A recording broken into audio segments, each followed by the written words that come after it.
नरेश मीणा बाहर आ चुके हैं। समरावता गांव में जनता से मिलने पहुंचे, वहां पर सबसे बातचीत की, भावुक भी होते नजर आए और इस बीच उन्होंने एक बात कही कि मैं अभी रिहा नहीं हुआ हूं, मैं सिर्फ जमानत पर बाहर आया हूं, मैं किसी जश्न में नहीं जा सकता, किसी फंक्शन को अटेंड नहीं कर सकता और ये जो भारी तादाद में मेरी जो समर्थक है, मेरी जो जनता मुझसे मिलना चाहती है, मैं अभी वो भी नहीं कर सकता। क्यों कहा ये सब, ये जानेंगे आज इस वीडियो में। नमस्कार, आप देख रहे हैं द फैक्ट इंडिया, मैं हूं अंकिता और आज इसी मुद्दे पर एक चर्चा करेंगे और उसके लिए मौजूद है मेरे साथ वरिष्ठ पत्रकार वरुण बंसाली, हमारी रिपोर्टर सोनिया शर्मा जो समरावता जाकर आई है, लोगों से रूबरू हुई थी और जो उस ज़मीन पर जुड़े उन लोगों से बातचीत करके आई है कि क्या वो कुछ नरेश मीणा के लिए फील करते हैं। सबसे पहला क्वेश्चन सोनिया आपसे है कि आप समरावता गई, आपने वहाँ देखा जो वहाँ के लोग हैं जो नरेश मीणा को इतना पसंद करते हैं, क्योंकि नरेश मीणा की लोकप्रियता इतनी बढ़ चुकी है अब, तो वो जो लोगों के इमोशन हैं वो वीडियो के द्वारा झलक रहे थे। क्या इमोशंस थे जो वीडियो के द्वारा बयान नहीं कर सकते वो, लेकिन उनके मन में थे? देखिए, अंकिता ने जैसा पूछा, मुझे पहले पर ही एक बात याद आ गई। कल खूब सारी वीडियोस बनाई हम लोगों ने, खूब सारे लोगों से बातचीत की। जब नरेश मीणा वहां पर पहुंचे और मैंने देखा कि जब मैं क्योंकि भीड़ इतनी ज्यादा थी, भैया कैसे जान बचाकर हम लोग वहां पहुंचे हैं, आपको बता भी नहीं पाऊंगी। हम लोग वहां पर पहुंचे, महिलाओं का एक झुंड हमें मिला। आप सुनिएगा उन्होंने मुझे क्या कहा, मुझे वो लाइन बार बार याद आई, कल रात को भी याद आई। उन्होंने मुझे कहा, मारवाड़ी में सुनिएगा, समझते हैं तो। उन्होंने कहा, चोको हो जो नरेश जेल गए। मैं तो चौंक गई। मैंने कहा, क्या बोल रही है आंटी जी? उन्होंने कहा, नहीं, चोको हो जो नरेश गए, वहां को नरेश बड़ा हो गया। उनका मतलब था कि जेल जाकर हमारा नरेश बड़ा हो गया। ऐसा सोचिए, जेल नहीं जाता तो इतनी पॉपुलैरिटी नहीं बढ़ती ना। और जिस तरह से आपने जो विजुअल्स भेजे उनको देखा हमने कि वो बुजुर्ग माताओं को जिस तरह से अभिवादन कर रहे थे, जिस तरह से मिल रहे, ऐसा लग रहा था घर का बेटा है, इतने लोगों के घर का बेटा है। और सबसे बड़ी बात जो वहां थी, ये जो सोनिया ने अभी कहा कि हमारा नरेश जेल जाने से बड़ा हो गया है। कोई भी नेता हिंदुस्तान के इतिहास में अगर राजनीतिक संघर्ष के अंदर जेल गया है तो जेल जाने से बड़ा हुआ है। इमरजेंसी बताती है कि कितने कितने बड़े नेता वहां पर हो गए। और नरेश मीणा सच में हाड़ौती की राजनीति में, ईस्टर्न राजस्थान की राजनीति में बहुत बड़ा हो चुका है। और ये अब कहीं ना कहीं आने वाला वक्त बताएगा कि नरेश मीणा का कद कितना बड़ा हुआ है। पद पे नहीं पहुंच पाए हो भले ही, लेकिन कद आज बहुत बड़ा कर लिया उन्होंने। समरावता में जब आप गई तो आपने वहां के लोगों से तो मुलाकात की ही, पुलिस के मना करने के बावजूद भी इतनी भीड़ आई थी, तो अगर मना नहीं होता तो क्या हाल होता? क्या बात बोली आपने, क्या हालात होते। क्योंकि आप सुनिए, सर सही कह रहे हैं, मना था। सर जब हम वहां पे पहुंचे, मुझे बहुत अच्छे से याद है, जब पहुंचे तो बिल्कुल मामला ठंडा था, बारिश हो रही थी। मैं खुद लोगों को ढूंढती थी, भैया हमसे बात कर लेंगे क्या। एक बुजुर्ग जाते हुए दिखे, जानवरों को चरा रहे थे। उन्होंने कहा कि मैं आपकी मदद करता हूँ, आपको चित्रा मीणा, आपने देखा होगा आज video the fact India news पर, चित्रा मीणा से मैम मैं आपको मिलवाता हूँ, आप चलिए। वहां पर गए, वो भी आराम से बैठी हुई थी, चाय वाय बना रही थी। दूसरे लोगों को बताया कि देखिए हम आए हैं न्यूज बनाने। उन्होंने फिर वो अपना उन्होंने रोना शुरू किया।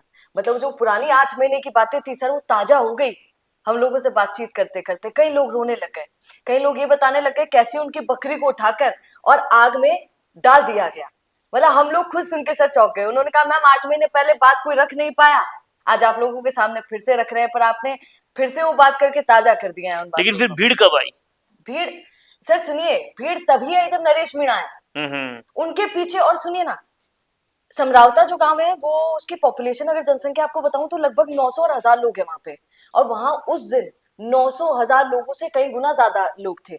अब मुझे कई पत्रकार बता रहे थे मीडिया के, वो बोल रहे थे कि मैम जब नरेश मीणा जेल से निकला, उसके थोड़ा आगे गया गाड़ी में बैठ के, तब ही प्रजा पीछे पीछे भाग रही थी। गाड़ियां आपने देखी, वो गाड़ियां तो बाद में। ये सारी बातें राजनीति का भी एक बहुत बड़ा अंदेशा देती है। क्या आगे की राजनीति? आपने सही कहा, मैं राजनीति की तरफ बढ़ने वाली थी कि जहां पर जो नरेश मीणा है, ये आप सही कह रही हैं सोनिया कि जो उनकी लोकप्रियता है वो समरावता में नहीं पूरे राजनीति में बहुत बढ़ चुकी है। जो जनता है, उनके समर्थक हैं, उन्हें बहुत प्रेम दे रहे हैं और जो उनकी लोकप्रियता है वो दिन ब दिन बढ़ती जा रही है। राजस्थान की अगर राजनीति की लोकप्रियता की बात करें तो एक बड़ा चेहरा बन चुके हैं नरेश मीणा।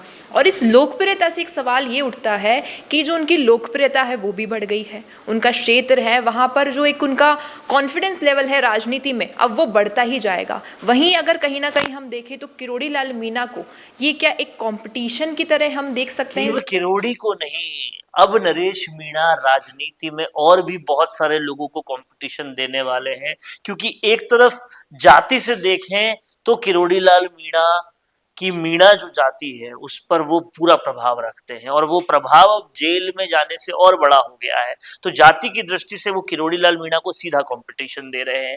दौसा जो इलाका है वहां पर भी उनका बहुत जबरदस्त प्रभाव है, इलाके की दृष्टि से भी वो किरोड़ी लाल मीणा को पूरी टक्कर दे रहे हैं। लेकिन दूसरी तरफ देखें तो टोंक से वो पिछली बार खड़े हुए, वहां पे खड़े हुए तो वहां अच्छा खासा उन्होंने दबदबा बनाया, लेकिन जेल में जाने के बाद वो लोकप्रियता और बढ़ गई। तो टोंक सचिन पायलट का इलाका है, अब सचिन पायलट के इलाके में भी वो अच्छी खासी पकड़ रख रहे हैं।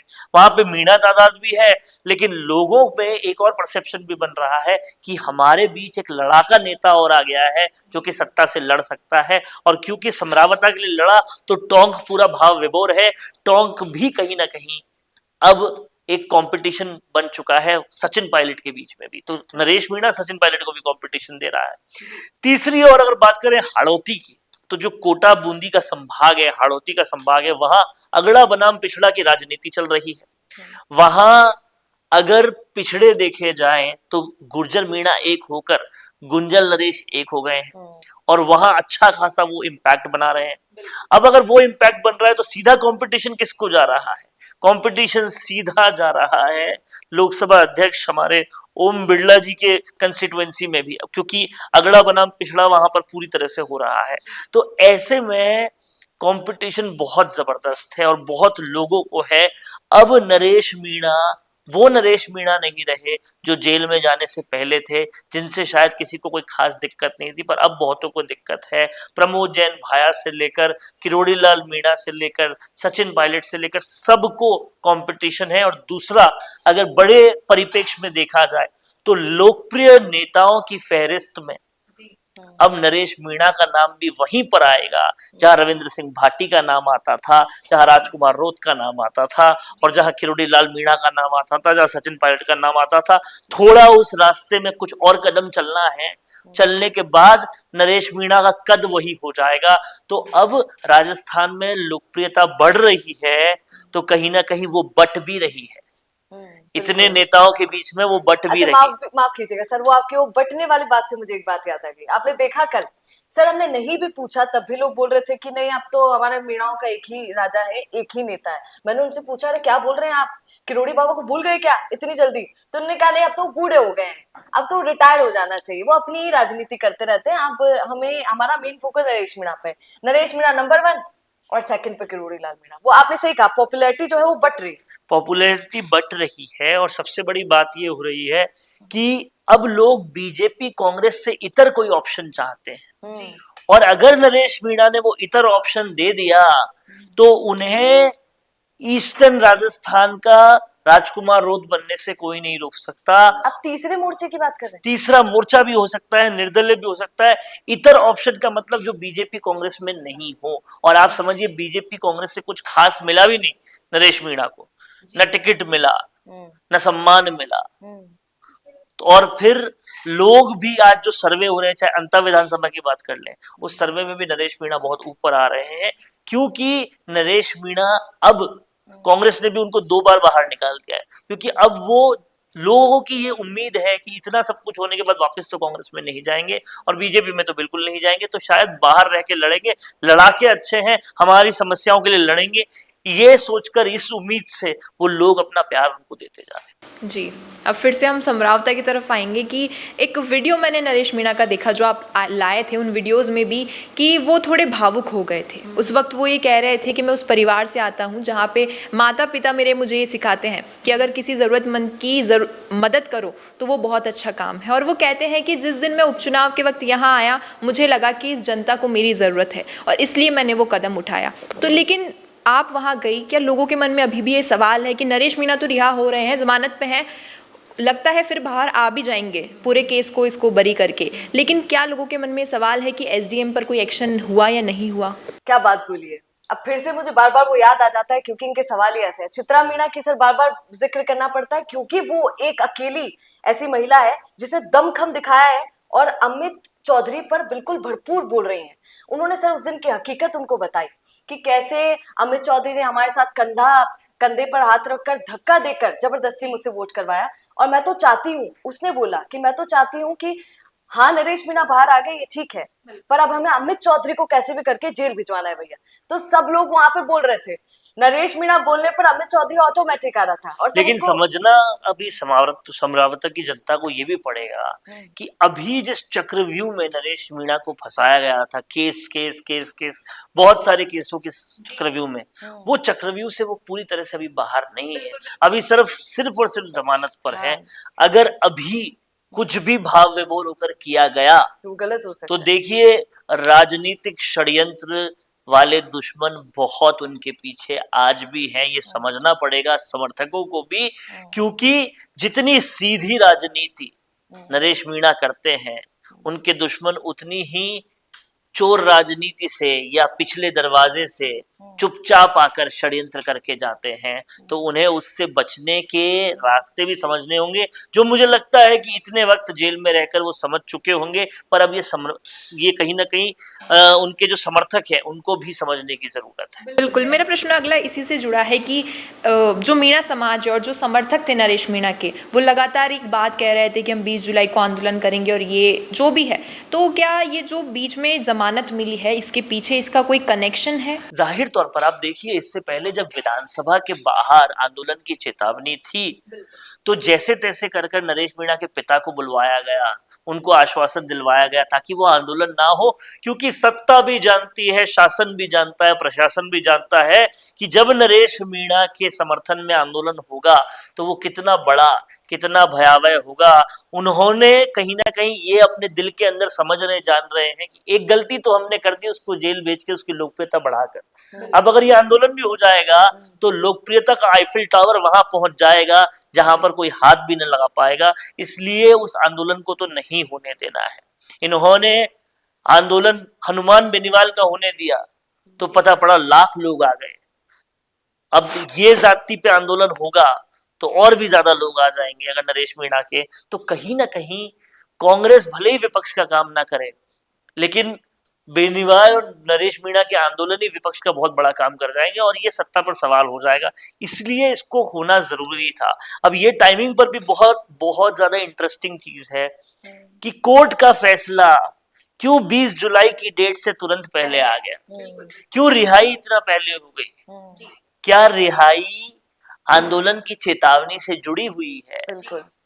अगर वो जुड़ी हुई है तो क्या पता 20 जुलाई निकले, हफ्ता 2 हफ्ता हो, फिर किसी चक्रव्यूह में लेकर नरेश मीणा जेल चले। बिल्कुल बिल्कुल, यही सवाल जनता के मन में भी है कि क्या जो ये समर्थक है नरेश मीणा के इससे डर गए, या फिर जो अब ये बाहर ला दिया है जमानत पे एक वक्त के लिए, और कितनी जो है बंदिश भी रखी है न्यायालय ने कि आप किसी जश्न में नहीं जाएंगे, फंक्शन में नहीं जाएंगे, बड़ी रैली नहीं निकालेंगे, जनता से भारी तादाद में नहीं मिलेंगे। उसके बावजूद समरावता में आपने बताया कि तमाम जनता वहां मौजूद थी। तब है जब अपील सारी हो चुकी थी, नहीं होती तो कितना लोगों ने वहां पे, मुझे ध्यान है, मैंने जब रिपोर्टर से बात की और लोगों से बात की, उन्होंने कहा महाकुंभ होगा। आप समझ रहे, तो एक्सपेक्टेशन तो वो थी। मना करने के बावजूद इतने आए तो सोचो मना नहीं किया होता तो कितने आते। नरेश मीणा की लोकप्रियता वो हो चुकी है। अब बड़ा सवाल राजनीति का ये है कि अंता विधानसभा के उपचुनाव में नरेश मीणा क्या रुख अपनाएंगे। आज नरेश खाटू नरेश के दर पे गए हैं, उसके बाद में वहां से किस राजनीति का आगाज करेंगे, ये कहीं ना कहीं देखने वाली बात होगी। और जिस भी राजनीति का आगाज करेंगे उससे दिक्कत कईयों के पेट में होने वाली है, और वो जो दिक्कत होगी वो राजस्थान की राजनीति का उभरता हुआ एक रास्ता बताएगी। जी। और सोनिया जैसे समर्थक हैं जो नरेश मीणा के, वो बड़े आक्रोश में थे जब तक वो जेल से बाहर नहीं आए थे, बड़ा आक्रोश दिखा रहे थे, आंदोलन की बात चल रही थी। उसके बीच में भी कई बार जैसे विधानसभा का घेराव किया और भी कई तमाम चीज़ें समर्थकों ने की। तो जो कल वहाँ पे समरावता में जो जनता थी, उनके मन में खुशी तो थी, लेकिन क्या अभी भी कुछ ऐसी जनता आपको देखने को मिली जिनके मन में आक्रोश था? बहुत था, बहुत ज्यादा था। कई लोग गुस्सा भी कर रहे थे, पर वो गुस्सा पार्टियों पर कर रहे थे। जो अदर पार्टियां हैं उनके लिए उनके मन में बहुत क्रोध था, उन पर वो गुस्सा कर रहे थे। अमित चौधरी पर उस दिन प्रशासन ने जो किया, आगजनी की, उस पर वो गुस्सा कर रहे थे। नाराजगी बस इतनी है, पर पॉपुलैरिटी की जो सर ने बात की है, उन्होंने उनको बहुत बड़े पद पर पहुंचा दिया था। सर, हम लोग तो विधायकी की बात कर रहे हैं, वो लोग तो बहुत बड़ा बना दिए थे। यही कहीं ना कहीं मुझे किरोड़ी की भी बात याद आती है। वो कहते हैं कि सबसे बड़ा पद तो बाबा है, सीएम पीएम ये बड़े पद नहीं है। बिल्कुल। तो अगर आपका कद ही उतना बड़ा हो जाए कि पद कोई भी उसके आगे छोटा लगे, तो फिर उससे बड़ा कुछ नहीं होता। तो छोटा किरोड़ी जो नरेश को कहते हैं, या दूसरी नामों से जो बुलाते हैं, मेरा बेटा है ऐसा लोग कहते हैं, वो बड़ा पद है। वो कद कई पदों से बड़ा है, और अब उस कद को कितना और बड़ा करेंगे नरेश मीणा, ये आने वाला वक्त बताएगा। बिल्कुल, ये आपने एकदम सही एंडिंग की हमारे इस वीडियो की। ये जो आने वाला समय है वो बताएगा कि अब क्या समीकरण रहेंगे नरेश मीणा की राजनीति की। जो उनकी लोकप्रियता है वो तो बढ़ गई, लेकिन अब उनकी जो राजनीति है वो कैसे बढ़ेगी, कहाँ बढ़ेगी और किस पार्टी की ओर बढ़ेगी, ये आने वाला वक्त ही बताएगा। तब तक आपको क्या लगता है इस पूरे मामले पर कॉमेंट्स में ज़रूर बताइएगा। वीडियो पसंद आया हो तो इसे लाइक करना, शेयर करना और हमारे चैनल द फैक्ट इंडिया को सब्सक्राइब करना न भूलना। धन्यवाद।